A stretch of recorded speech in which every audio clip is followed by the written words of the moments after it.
જો તમારી માંડવી પર આવી રીતના પીડી પડતી હોય તો એનું છે ને એક જ રામબાણ ઈલાજ છે.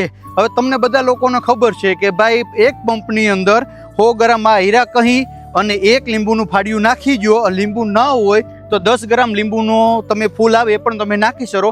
પંપની અંદર એ મિક્સ કરી અને તમે જો વ્યવસ્થિત આની અંદર સ્પ્રે કરી દો એટલે ચોથા દિવસે તમારી માંડવી કોડી થઈ જાય. હવે ખાસ આપણે એ જોવાનું છે કે ફેરસ સલ્ફેટની ઉણપને કારણે થઈ અને જે માંડવીના પત્તાસી પીળા પડે છે કે નાઇટ્રોજનને કારણે થઈને પડે છે.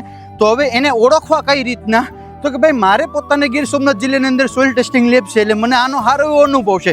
તો હું તમને સમજાવું કે આ જે આપણો માંડવીનો છોડવો છે એના ઉપરના પત્તા જો પીળા પડે તો તમારે સમજી લેવું કે તમારી મગફળીની અંદર ફેરસ સલ્ફેટની ઉણપ છે. અને જો માંડવીના નીચેના પત્તા છે એ પીળા પડેલા હોય તો તમારે સમજી લેવું કે તમારા જમીનની અંદર નાઇટ્રોજનની ઉણપ છે. તો તમારે એમાં 1% નાઇટ્રોજન આપવાનું રહેશે.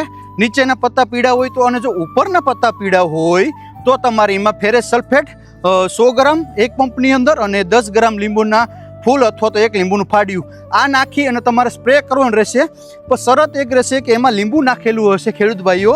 તો જો તમે નજીકથી સ્પ્રે કરશો અને જો ક્યાંય વધારે પડી જશે તો તમારા મગફળીના પત્તા કાળા થઈ અને એ બળી જશે. એટલે તમારે સ્પ્રે બને એટલો માંડવીનો જે છોડ હોય એનાથી 2 ફૂટ જેટલો અદ્ધર રાખવાનો રહેશે અથવા તો 1 ફૂટ અદ્ધર રાખી અને સ્પ્રે કરો જેથી કરીને ખાલી જણ ઉડે. બરાબર. તો આવા જ વિડીયો જોવા માટે આઈડીને ફોલો કરી લીજો. જય હિન્દ, જય ભારત.